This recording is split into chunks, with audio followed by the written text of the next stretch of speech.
I practiced this.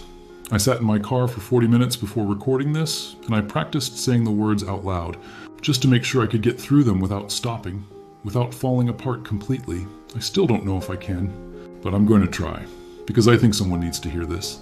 And because the two people this story is about deserve to have their story told by someone who loved them more than anything. Her name was Lily. Our daughter's name was Grace. I chose Grace because Lily said she should have a name soft and strong. Grace lived for 4 hours and 12 minutes, and she was, without question, the most beautiful thing I have ever seen. My name is Daniel. I'm 25 years old.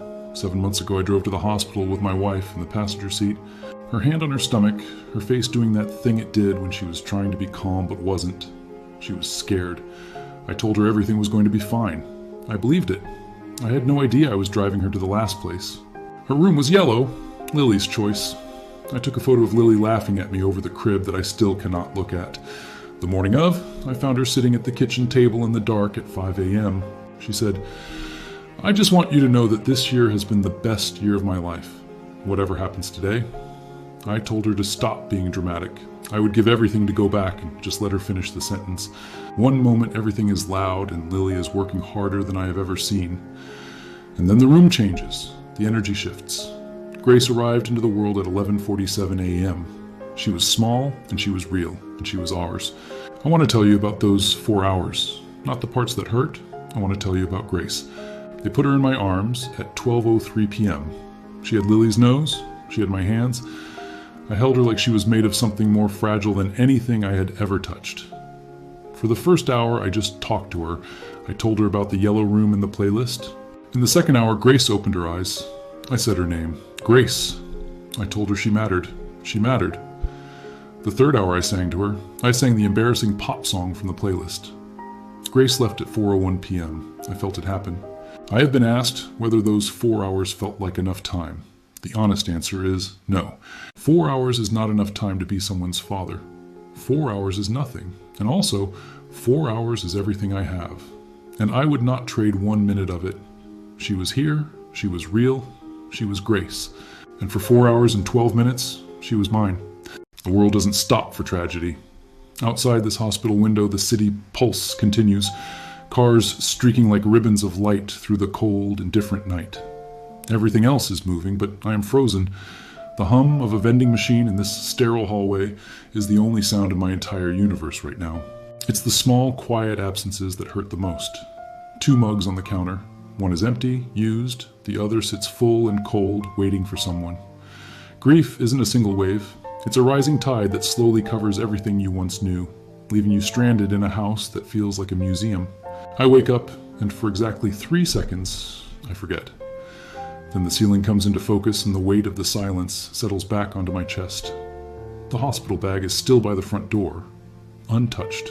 A suitcase filled with clothes that were supposed to come home on a different, happier day. I find myself drifting back to the sunlit mornings. Lily laughing at a piece of burnt toast, her long hair glowing in the golden kitchen light. I remember the hospital at dawn. She looked at me with such peace, exhausted but glowing. We thought we had a whole lifetime starting right then. And there was Grace. She was so tiny. I held her and felt the entire world shift. Every hope I ever had was held in her small hands. People talk about moving on, as if love is something you can just practice or replace. But how do you replace the light of your life? I go to work. I sit in the sterile fluorescent light and move numbers around. I look fine, but I feel like a ghost in a suit. Sometimes I just stand in a room and watch the sunlight crawl across the wall. It's the only way I can feel time actually passing. At 2 a.m., the silence is loudest. I listen to old voice notes, letting her voice fill the space where she used to be. It's my lifeline. I look in the mirror and don't recognize the man looking back. I'm 25, but my eyes feel like they've seen 100 years of winter. We are taught to value the big moments, but now I know the ordinary ones were the real treasures. Holding hands, walking, just existing together. I finally opened the door to the yellow room today.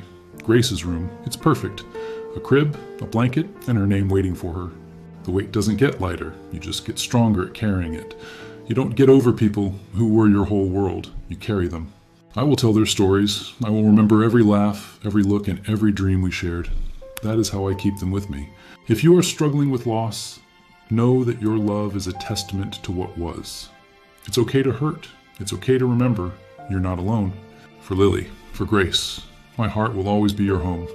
Until we meet again, I will live a life worthy of your memory. 7 months is not a long time. I am 25 years old. I have not rebuilt anything. I have not arrived anywhere. I am still, most days, just surviving the 3 seconds every morning before the weight drops back onto my chest. This is not a video about how I healed. I haven't healed. This is a video about what I see differently now. What losing Lily and Grace in a single day showed me about the way I was living before. The first thing I know now, you are living in the future. Stop. I spent years treating the present moment like a waiting room for the real thing that was coming. I didn't understand that the real life had already been happening. Every wrong piece of toast, every night she fell asleep on the couch, that was the whole thing. The second thing I know now, say it now, whatever it is. Not on an anniversary. Today. I never told Lily that the specific way she laughed was the sound I most associated with feeling safe. I told her to stop being dramatic instead. Say the real thing. The third thing. Presence is the only thing that actually counts. Connection is putting the phone face down and actually being there. The fourth thing. The small things are the big things. The big moments are photographs. The small moments are the actual life. I would give everything to hear the sound of her keys in the door one more time. The fifth thing.